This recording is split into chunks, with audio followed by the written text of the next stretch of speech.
Hello. This has been cut into the episode. But what you haven't seen is that everything has gone to shit. Ellie's dead. The entirety of James's episode has been lost again. Milk is everywhere.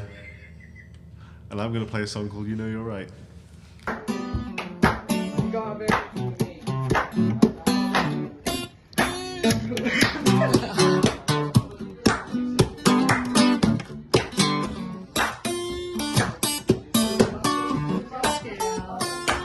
Come on, Kurt, one straight.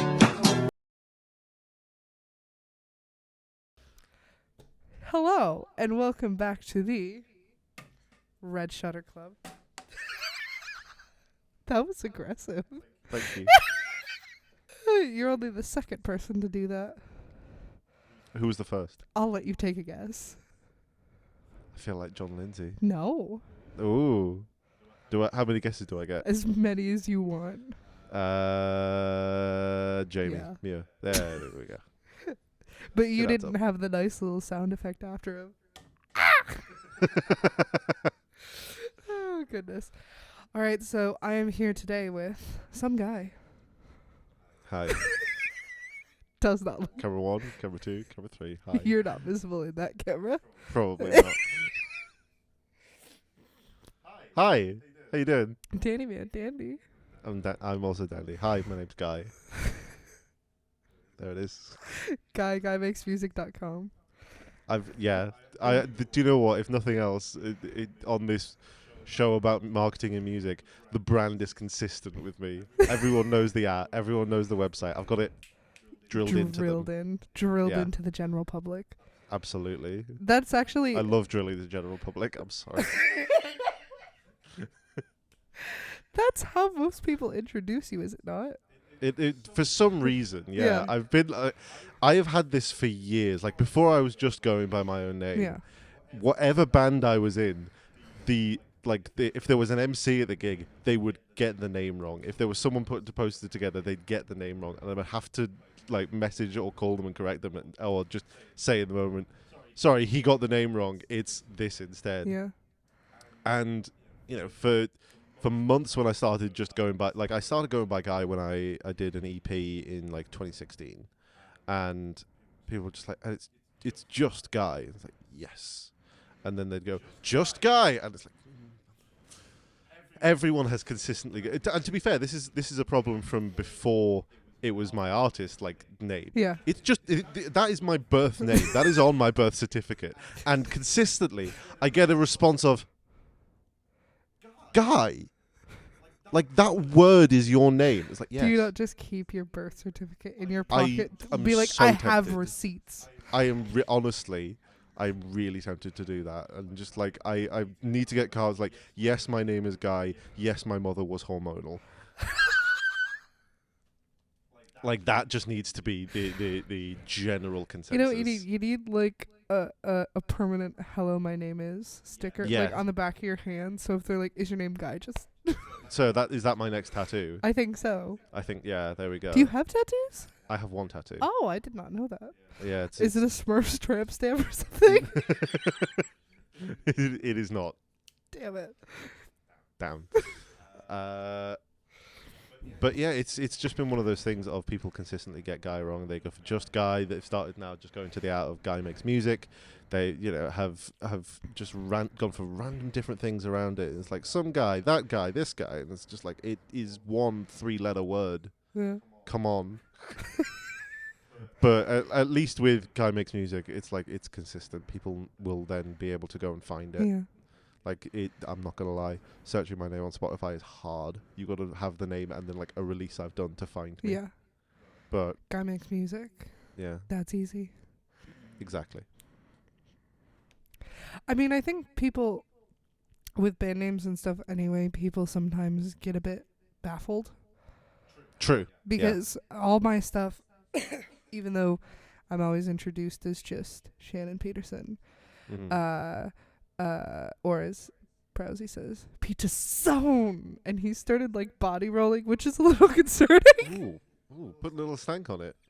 From New York. She's flown in from New York and her arms are tired. There you go.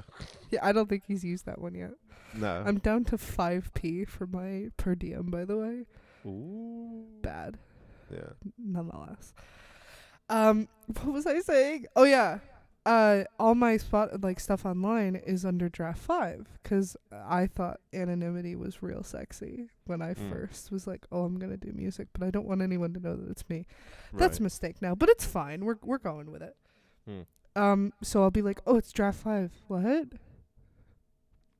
Like the 5th draft, and it's like, no, that's the name. Yeah. Yeah. Like, no, I get that. I'm on Spotify. Oh, is it your name? No, it's draft 5. It's what? Draft 5. What? Like, it's not that hard of a word. No. It's because the first album that I created that was really confusing, every single track said draft 5 because I would number what draft it was. And I was like, oh, and you just consistently got to the 5th draft. Yeah. Right. Yeah, it's a good name convention as any. Yeah. Might as well. Yeah. But so guy makes music. Yes. I don't know. I was told that this was a competent professional show. Actually, people have told us that it is in comparison to some other Liverpool podcasts. Oh. Not to throw shade, that's not my saying things. Spill the tea. Who's incompetent in the Liverpool podcast scene? I mean, it is Liverpool. No, I'm kidding. Is it half a word? Please don't kick me out. But so you also have a background in production. I do. So I went to university in 2013 to the University of York and started doing an economics degree. I realised a year in it was the wrong degree. Still did another year of it though, so that I didn't walk away with nothing. And switched to the music technology course, which was very much more my speed. I had met people in my first 2 years who were on it, and they were like, this is great, and we're doing bands and making music and doing tech and all that stuff. I was like, I want to do that. I want to do that stuff. That sounds really cool. So then I switched to it, and it was kind of 1/3 electronic hardware, so like making circuits and things like that, and making devices for music stuff. 1/3 programming, so doing the programming for those devices, and then like making programs and stuff like that, which was what like the dissertation was on and stuff like that. That's what I do professionally now. It's like just a general job. And then the third bit was music production, so it was like time in the studios at the university, using the equipment, learning how to use it, learning how to properly do everything like that. And so then I kind of walked away from that in 2018 with kind of a foundational knowledge of that, and then went off and kind of like recorded something, and it wasn't great, and it was like, okay, what am I missing? And then I watched these, I think they were called Masterclass or something like that, but they were by, I think his name's Adam Nolly or Andrew Nolly. He is Adam. He's the bass player in a brilliant metal band called Periphery, and he just has this whole suite on YouTube of like, here is how you set up everything to record and get a good sound and everything like that. And it was really helpful. It was like he laid it out properly, and I could replicate it in what I had. And so it was like, okay, if I can make these blueprints, I can adjust them, and these kind of boilerplates, I can adjust them in a case-by-case basis to what I need. And then you kind of learn from having that basic already set up for you. You learn, okay, this is this is actually what I'm learning, and you actually learn more about the ins and outs of it rather than just going off the boilerplate all the time. You learn actually what you do need and what you are actually doing. Yeah. Because I have seen you work on the production side, and you are astonishingly efficient. Thank you. It is quite amazing. Just, and anyone that I know who has worked with you, like, you just suddenly you're sitting there, and then in 5 minutes it seems like there's like half of a song.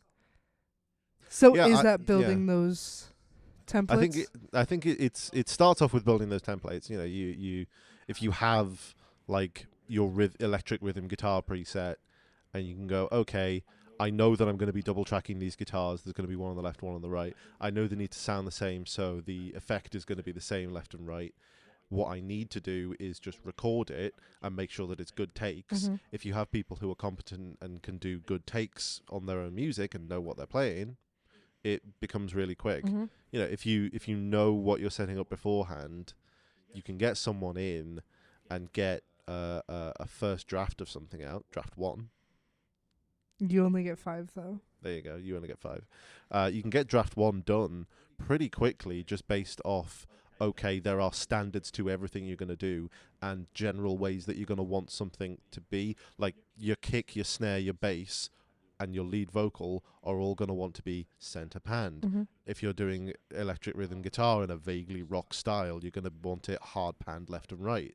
If you're, I don't know, doing a big chorus on a kind of general pop song, you're going to want to double track your vocals left and right as well as the center vocal for that one. Mm-hmm. Yeah, it's all these kind of things. You want a de-esser around this certain frequency. It's these general ideas that you can go in with and say, okay, it's going to be sort of there. And then when you come to the actual process of fine-tuning it, that's when you go, okay, let's get into the particulars of it. Mm-hmm. You can come away with something that sounds pretty good with the general stuff and come away with something that sounds really good when you actually take the time to get into the nitty-gritty, which, doesn't happen on the first go-round. Yes, certainly. Just go view my first album to see the results of that. Yeah, same for me. Go and listen to Lies, Lies and Dirty Lies, which is the album that I produced on my own entirely in a bedroom in Winchester. Don't sound good.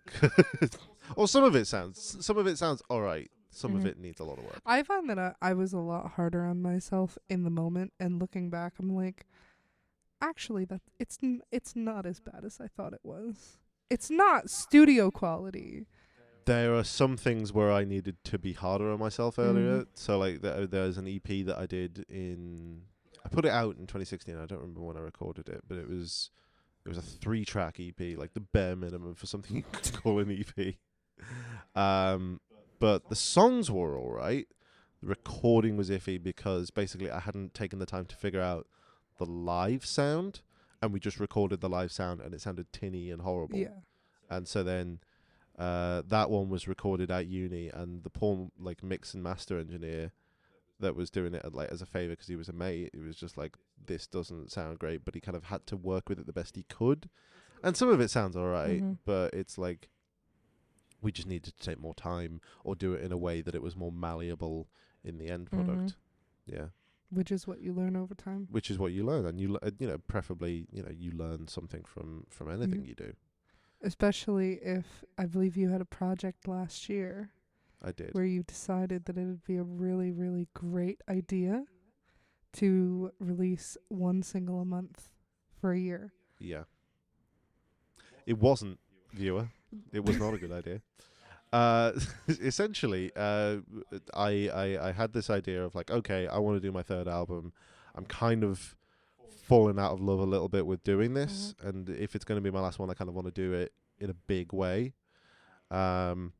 And to be fair, that isn't the stance I have anymore. I very much enjoy doing it and kind of going around and playing stuff and meeting everybody in the Liverpool music scene kind of over again was something that made me go, oh, I really do love doing this and I really do enjoy doing it. But we'll get to that. We'll get to that bit. Put a pin. Put a pin in it. Viewer. I swear to God, viewer, if you don't put a pin in it, I'll have your head. I'll have your head. Yes, lad. But yeah, I had this idea of do a 12-track album that I realised would need to be 13 tracks to make the maths work. Because if I put out a single in January of 2022, I would then, and it was only 12 tracks, I would have put out all of the songs by the 12th and would not then be able to release the album a year after I put out the first single. So it needed to be 13. So it didn't work that way. But I realised kind of, do a single every month for a year and have that be the full album and that be the 3rd album. And I got the idea from, do you know Brockhampton? Oh, Brock? No, I don't. Sadly. No, it's one word, Brockhampton. It is a rap collective. They're very good. I recommend them. But they did 3 albums in a year, and they were called Saturation 1, Saturation 2, and Saturation 3. And the idea was we're going to make so much music that you cannot escape us and our work. And so it was just like they made 3 albums in a year, or at least made 3 albums and put them out in 1 year, and just hammered the rap music scene just over and over again, like new single, new video, and it worked. Like they came from kind of having had one mixtape album thing beforehand, and kind of people going, oh yeah, they're all right, to being really quite big, like over there, and then content. Content. Like that is the name of the game, and it worked for them. And I don't think they've put out anything well, but they put out a few albums since the Saturation days and things like that. But that idea was like, I kind of want to try and achieve something like that, and it worked to a degree. You know, the fact that I had a new single every month, the fact that there was always something to promote whenever I was playing open mics, kind of made people go, he's working bloody hard here, and maybe a bit too hard, because at the end of it, not even at the end of it, kind of about month 6, I was like, God, I'm really exhausted on this. And my girlfriend turned to me and said, have you considered this may not be a good idea? Have you considered that maybe you are exhausted and you're going to burn yourself out? And at first I was like, no, it's going to be fine. It's going to be fine.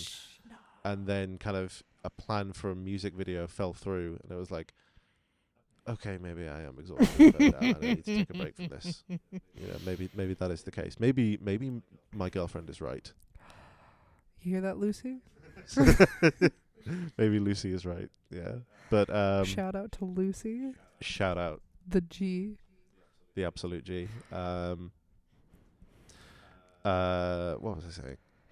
Oh yes. But yeah, they did this idea of like that saturation thing just became like exhausted. It's like, okay, I can do a single every month, but I don't have to do a music video every month. And then I got to about month 9, and it was like, okay, I haven't fit in every single month, but if I do my last single at the end of October, then I think it was the last single at the end of October, then I can do kind of 3, then that's, 9 or 10, then I can do 3 more that are just on the album and not singles, and then it's a 12-track album, and I'm all happy with it and things like that. But the recording process for it started, I want to say like October the year before, like October 21, something like that. That was when I was laying down a lot of You Know You're Right and stuff like that, and trying to put together an actual band. Yeah, there you go. That's when I was laying that down, and that was all home recorded and programmed drums and everything like that. Like none of that was in like a studio. Because one of the things that I really object to from my time when I was younger. So like I've been in bands and writing music and stuff since I was like 14 and stuff like that, like somewhere around there. And the thing that I really objected to was people taking monetary advantage of people kind of trying to do this and things like that. So like people who did pay to play gigs can absolutely go fuck themselves to the nth degree. Like the pay to play is just a rat model for running any kind of show. What do you mean pay to play? So literally, they would. So let's say it's a 200 cap venue, and there are 4 bands. They would give each band 50 tickets, and say, "You sell these." And so you then have to sell them to your friends, family, people in the street, anyone who would buy them. And if you sold over a certain amount and made over a certain amount of money, you then got to keep the rest. Oh. They weren't like the promoter, they were just organizing the gig, and you had to sell the tickets. It was on you to promote, to sell, anything like that. And you didn't even get all of that money back because they had to take the money to be running the venue and stuff like that. Well, what are some other ways that works then? How do you mean in other ways that it works? It does. The core of what I'm trying to get to, it doesn't work. It works for the promoter who essentially. No, that's what I mean. Like, what are other ways that you get your show at a venue then? Like, is it? The other way that you get your show to venue is just by working with better promoters who promote the gig themselves, who aren't asking you to pay money to. But the point of pay to play is anything that you didn't make up until that point, you then owed them. So let's say if you had 50 tickets and they were a £5 a ticket. So you had 250 quid. If you made over 200 quid, you'd get the rest of it, so up to 50 quid. But if you only made 100, you owed the promoter, and you were like a teenager at this point, you owed the promoter 100 quid. And that to me just struck on a completely wrong chord. And just that kind of model where... Well, don't you normally have to pay to book a venue anyway? So you're not booking the venue. So let's... I can't remember the name. If you can't tell, I don't know anything that goes on in this right, area. business logistics of, of Liverpool music in roughly like 2012. 2011-ish. Are you listening, viewer? Lucy? Lucy probably knows more about this than I do somehow. I love you, darling.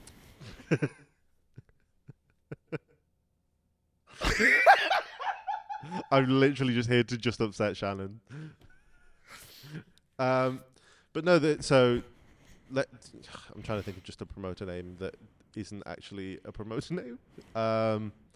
Let's call it Draft 7. Draft 7. So Draft 7 Productions.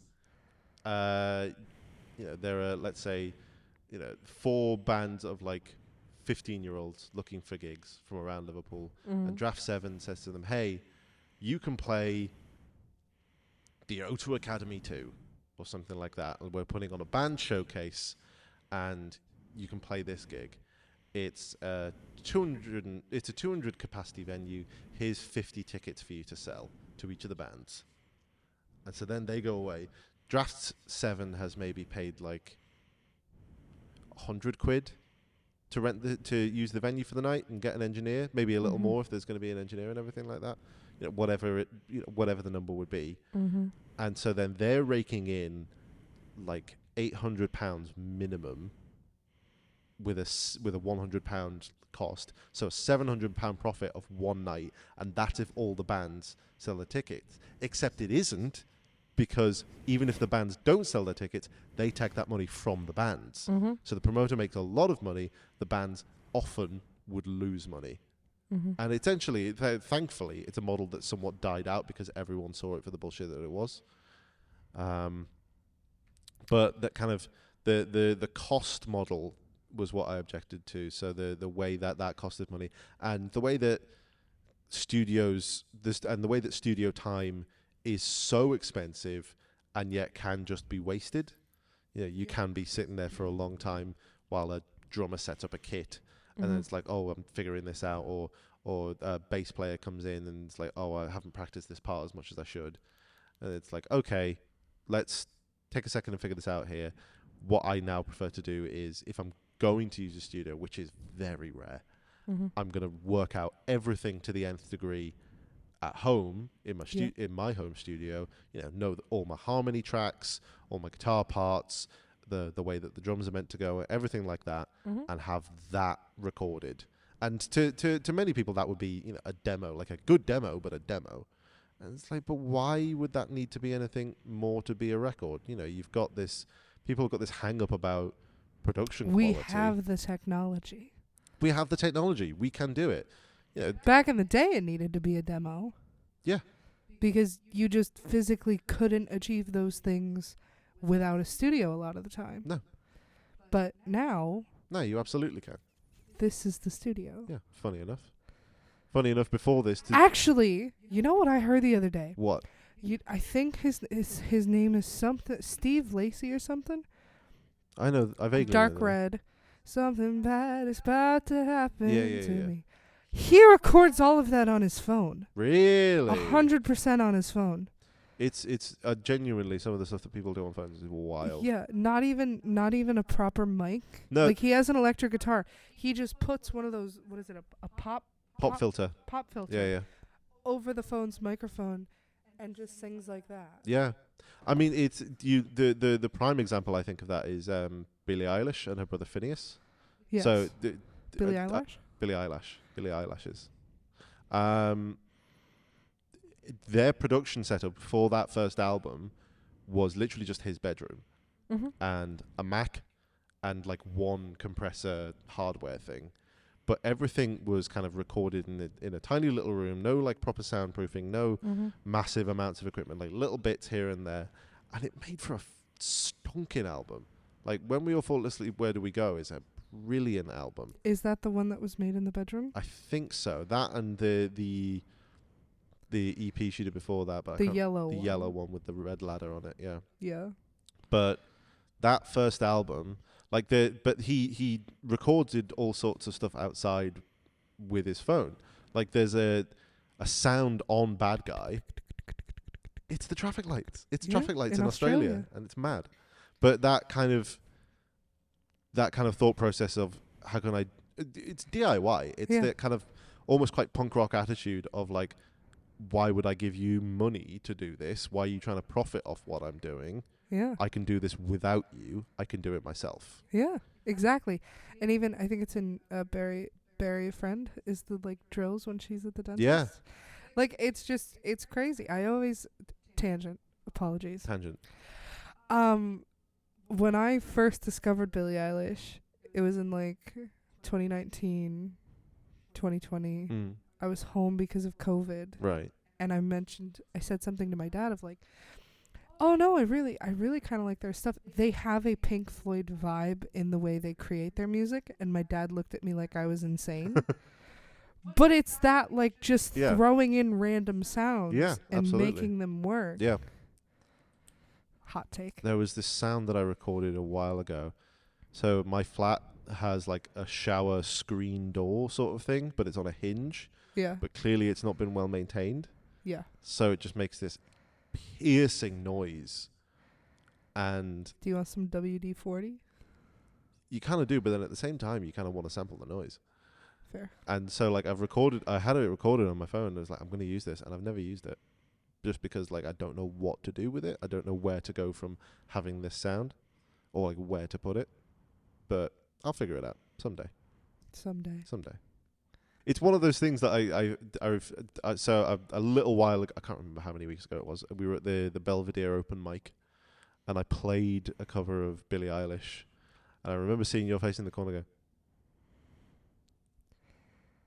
just because it seemed like you were stunned that I would listen to Billie Eilish. I didn't expect that you were going to be singing Billie Eilish. Big into Billie Eilish, man.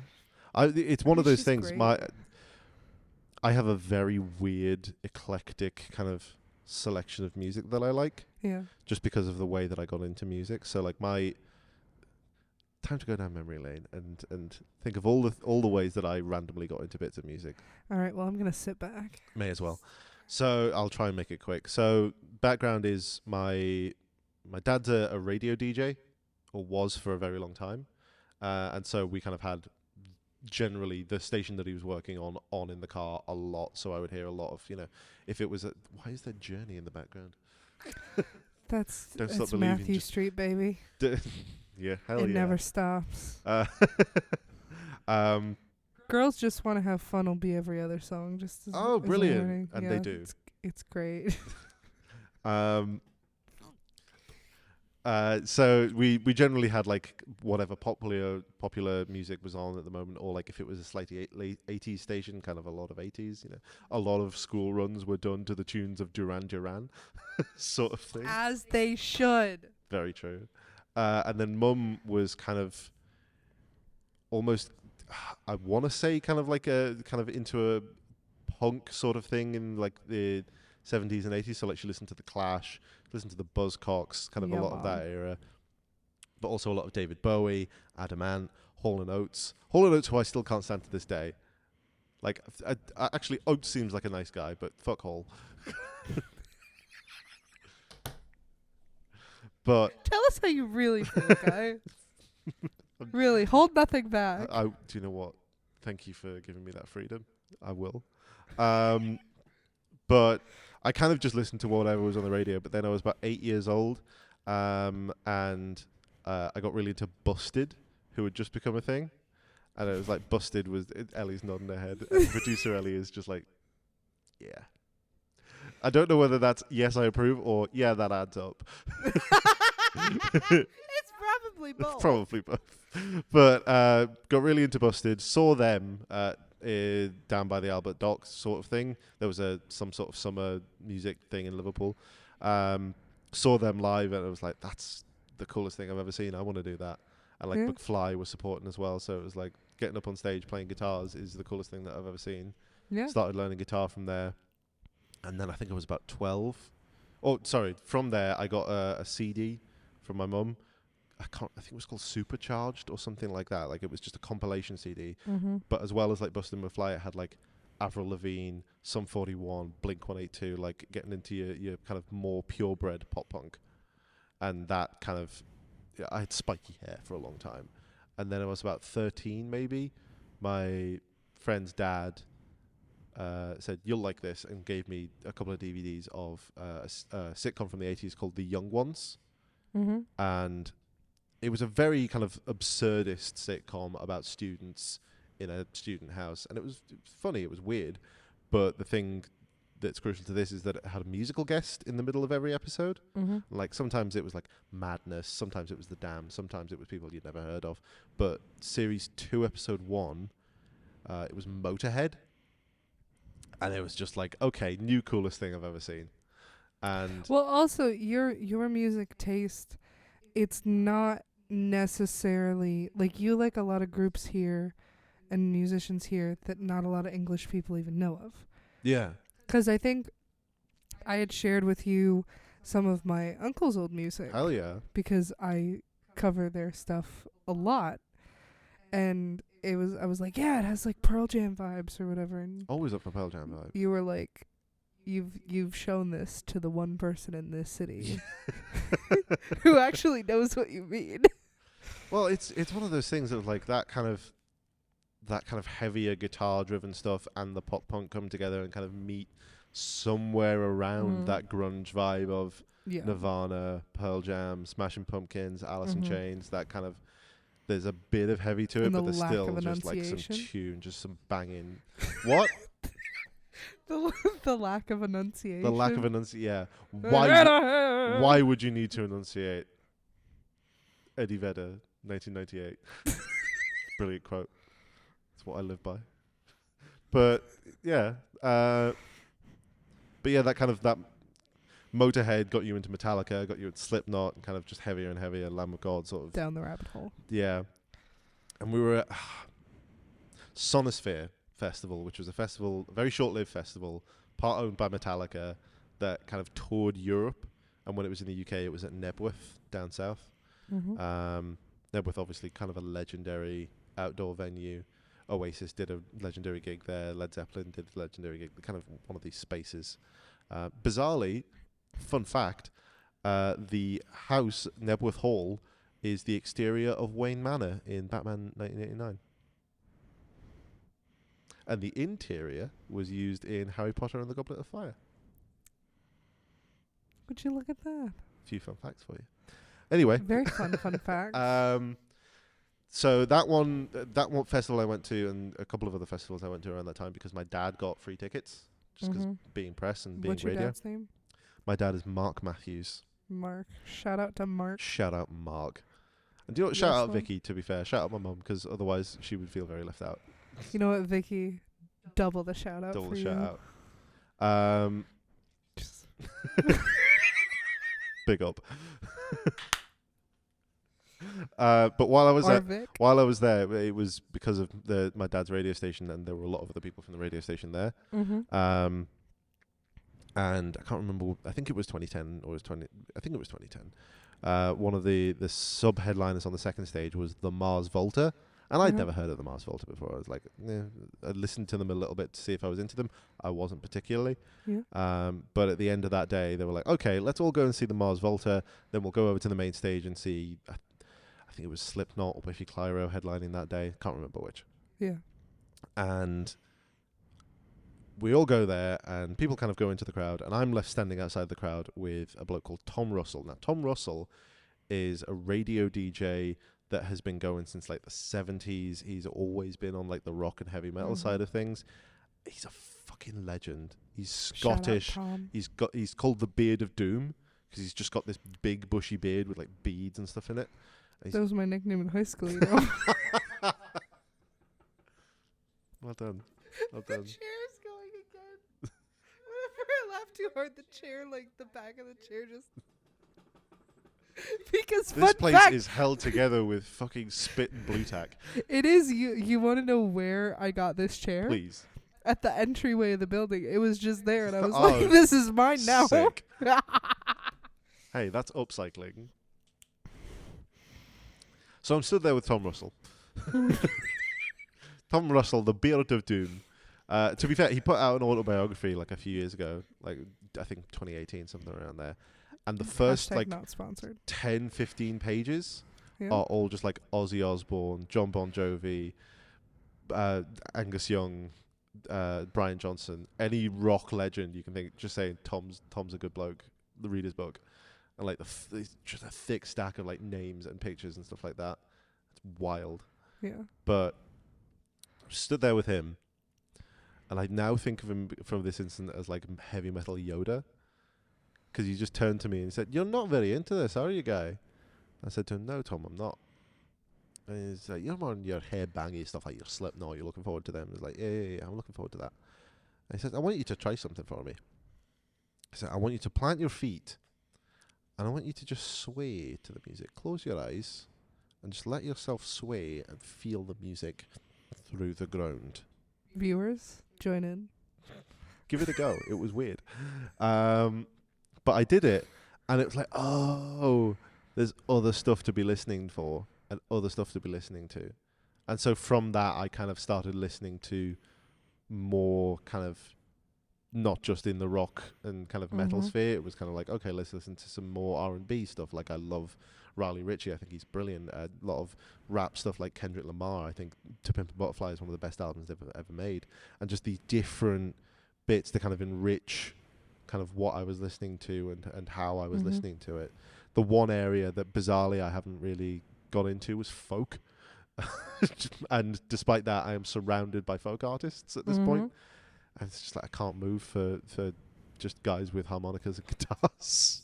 Well, listen, I know that something you've expressed to me a lot is a lot of your stuff is faster paced. It's meant to be on electric guitars. Yeah. You know, it's not meant to be at an open mic acoustic. You have to slow it down sometimes and alter it. Yeah. I don't know about meant to be. It's certainly not written for that. So it's certainly written for like, okay, this is meant to be with a band, through a PA, big ass drums, big ass guitar, everything is loud, people are moshing and dancing and having a good time. Yeah.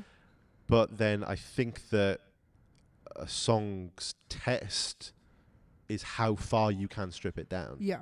You know, there's a brilliant documentary called It Might Get Loud, which is about kind of the history of guitars and guitar playing and things like that. And it's got Jimmy Page from Led Zeppelin, it's got The Edge, U2, and it's got Jack White. And some of the segments are brilliantly interesting. Some of them are kind of like, this is very like The Edge goes through like how his pedals form a song. Like I think it's Elevation, their song, and it's just two chords. It's just ding, ding. But because he's doing something with a pedal, it sounds wild. And it's like, oh, okay, that's how you do it. But a lot of Jack White's is kind of, Led Zeppelin kind of laid this foundation. The U2 kind of did a lot of very high-tech stuff, and Jack White said, no, let's minimize the tech. Let's take it all away. It starts with him building a guitar out of a steel wire, a plank of wood, a bottle of Coke, and some nails. And you can build a guitar with that. And you can, make a slide guitar thing. If you can make a pickup out of a coil of wire, you can make a guitar that works. I mean, that's the original Les Paul was originally just called the log because the two side bits weren't on it, and so it was just a like a 2x4 with a guitar neck on it, and that was it. And he just nailed the pickups into it, and it worked. And it's like, you don't need a massive amount of stuff. You can just, and that I think is why it's a test for a song. It's like, if you can strip a song away to just a voice and an acoustic guitar, then it's a good song. If it needs something more, then it doesn't necessarily make it a bad song, but it makes it a song that is very specific to that environment that it can be achieved in. If I can play You Know You're Right or Boring or Three Word Lie or something like that with the band, and it sounds like that, and then I can take it somewhere where when I can take it to the Belvedere and it's just me and an acoustic guitar and I'm this close to the audience, then it's you're in John Witherspoon's lap. Yeah, exactly. I'm spooning John Witherspoon. I'm John Witherspooning. I can't remember. I think I was talking about music with my parents, and we were talking about the open mic stuff, and it was like, well, there's that one we were talking about, oh, there's tons of songs about dads, but there's not many songs about, like, specifically about mums. And she went, well, your friend wrote one, didn't he? John Higginbottom. Shout out John Higginbottom.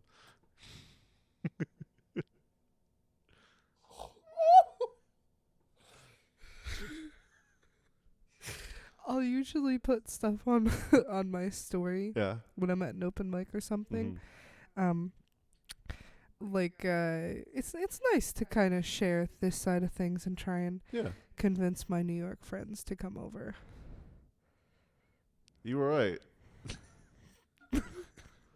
Oh no, I'm staring down the camera now. Oh, okay. I thought you were looking at Ellie having fits. No. I've started the meme editing, so I'm like, oh, okay. I'm thinking of things in advance that should we take a second and just give you like a plate of staring directly down the cameras? Oh yeah. Okay, 3, 2, 1. Ellie. But no, I put John on my story because I was at the Belvedere one night and my little cousin texted me and said, "Is that Ed Sheeran?" Is that a what? Is that Ed Sheeran? And I said no, and she said, "Well, then is he a Weasley?" He's a Higginbottom. I'm proud. Damn you, Higginbottom. Curse you, Higginbottom.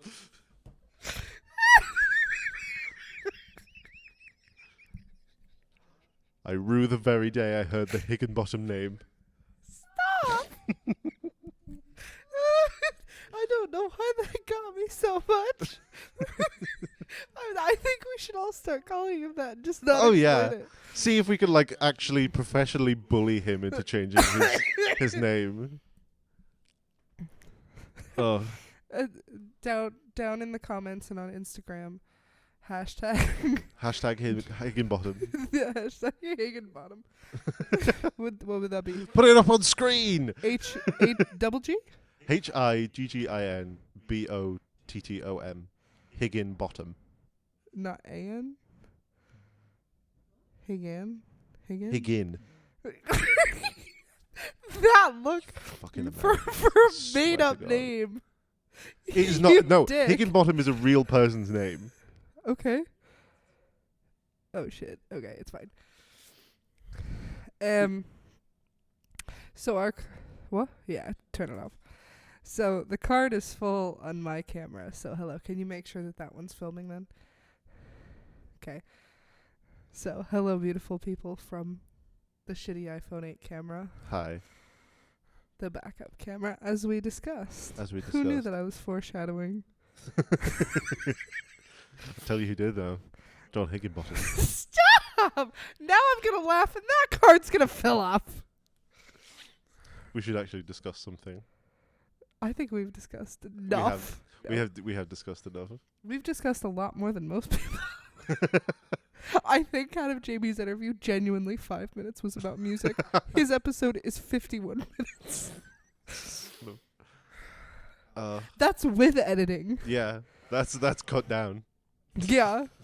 Damn. Oh God. All right. Well, is there a last point that you have? Anything? I'll probably cut us discussing the last point out. Is there a last point I want to make? The thing that I find most irritating about the current state of play music in Liverpool, and particularly the open mics, is the take-up of people actually then going home and interacting with it in some way. Okay. So, if I did months and months of playing a new single, playing the previous single, all of that stuff, promoting, putting my name out, saying I've got a new single, saying I've got a gig, all of this stuff, and then people just don't bother going home and listening to it. Like, you can see the analytics, you can see who's pre-saved, you can see everything about a new release, like who's listening, where, how long, and a lot of people just won't bother. Even the people will often kind of say, yeah, I've pre-saved, and then you look at the pre-saves and you go, okay, you haven't, you have, and sort of thing. To be fair, don't come for me. I don't have Spotify. No, like I live in 1952. It's one of those things. you don't want to get petty about it, Mm-hmm. but you can also know that like working your ass. Like one of the things that I've learned from my girlfriend is like working smarter and doing what you actually want to do, Yeah. and kind of a lot of things about that. You know, one of the things that, you know, when we first got together, I was doing 5 open mics a week, like she barely saw me, Yeah. and it was like, okay, maybe I need to redress this balance. And it's that thing of like balance and doing what you actually want to do, thinking about, do I want to go to the Monday Club or the Belvedere or something like that, and finding out the answer is actually tonight, no, I don't want to go. But you know, I haven't written anything for a while, but then when you find something and you start writing, saying, yeah, I want to write this and I want it to go this way and things like that, focusing on what you actually want and redressing.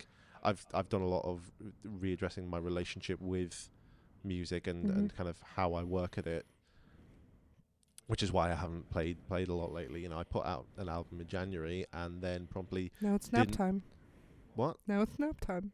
Now it's nap time? Chill for a little bit. Now it's nap time. Not even that. It was just like I didn't even. Yeah, I played a launch gig for the album and then promptly played no more gigs. Yeah. Since, and it was like, yeah, you know, you could think of it as nap time, or you could think of it as like just building up a load of momentum to not bother taking it. But then bizarrely, I submitted my music to a podcast. They put it on at the end of the episode, and you can look and see the spike in plays and saves and everything like that. So shout out to podcasts and actually kind of supporting the people that you enjoy the music of and want to. Well, I know put that out was I saw you the day that the first interview was launched. Yes. Our dear Ellie Burke. That camera's dead. Our dear Ellie Burke. Yes. And I just kind of came to you, and I know that I had mentioned the show to you like way in the beginning, so I wanted to see if you wanted to come on, because that'd be kind of weird for me to fill up the schedule and not let the OGs on. But I just kind of came to you baffled that we had the response that we did. Our roster for 4 months of content filled up in less than a week. Yeah. We passed 100 followers on Instagram in less than a month. Yeah. Our impressions are at like 35,000 on YouTube for a month. Yeah. Not even a month. And I just kind of was at the Jack looking at just the start of these numbers, and I was like, holy shit, 200 people watched it today.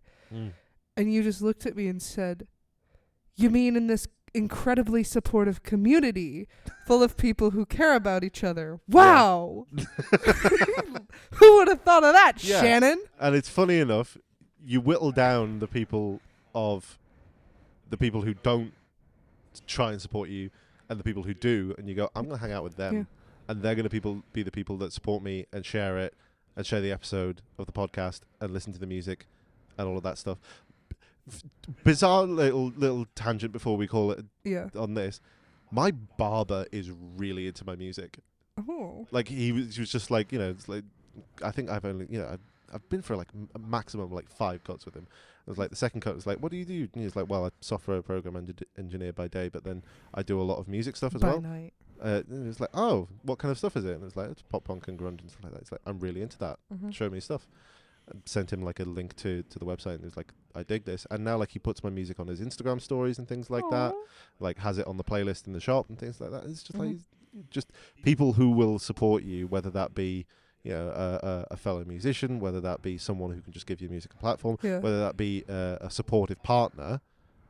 That is the people that you want to pull to you, the people who will build you up and without giving you a big head sort of thing. That's the people you want to draw to you rather than anyone else, really.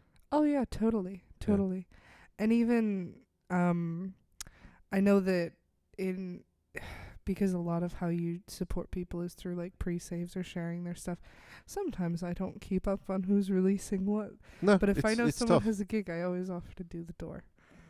And to your credit, you do a very good job. Thank you. Yeah.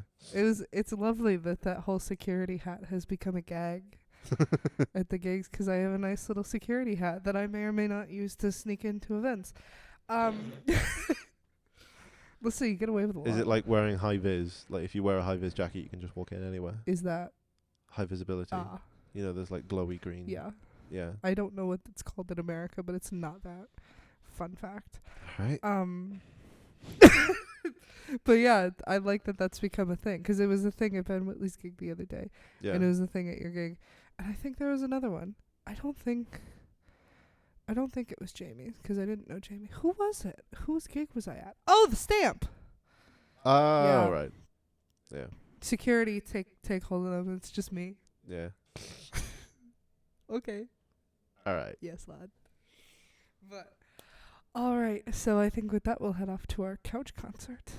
All right. Let's do it. Do you know what you're playing, or do you want it to be a mystery? I think I'm gonna play "You Know You're Right" because I know that it's a favorite of yours, and I know that you can off camera do some harmonies if you want. You know, you're right.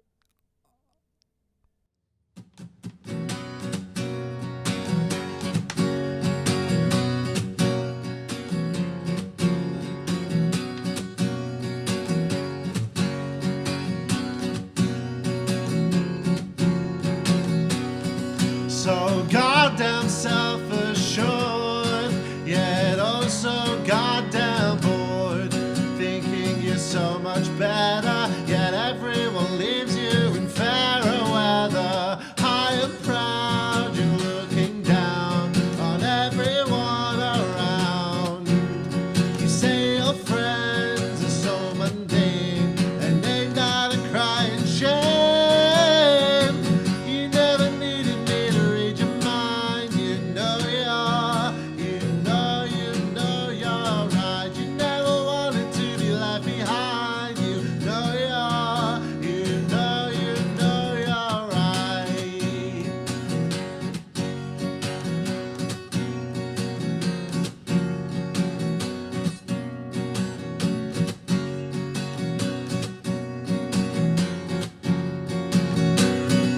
You build yourself on lies, and yet act so surprised when all that you made on sand comes crumbling down and pouring through your hands. Make your peace or make your bed where you can lay your head instead. Words as bonds don't hold so strong when all those words are wrong. You never needed me to read your mind. You know you're right. You never wanted to be left behind. You know you're right.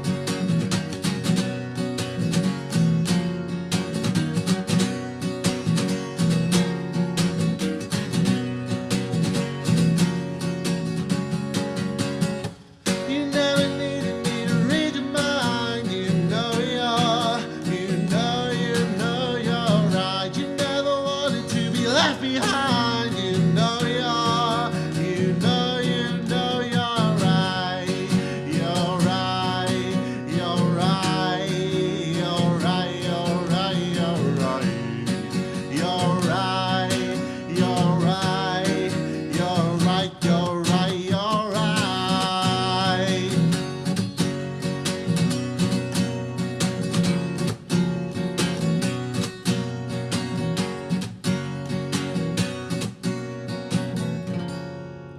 Thank you for having me, Red Shutter Club.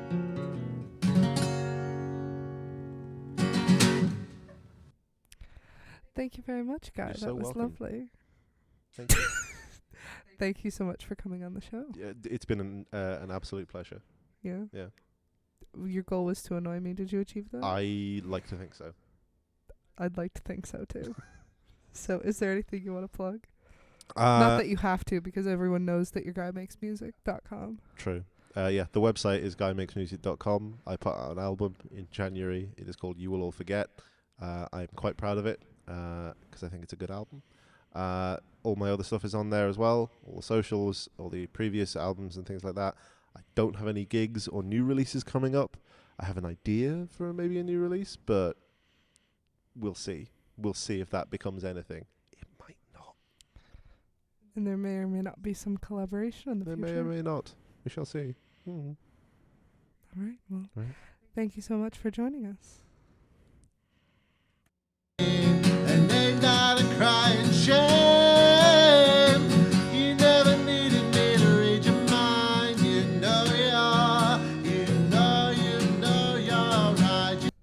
I'm gonna cut that out because it's a really strange. Yeah, without the inside joke. context of like the joke that Blair thinks I'm his dad, and you think I'm your big brother, and it's a very weird little family. It's a very weird. It's a very dysfunctional little family, Yeah.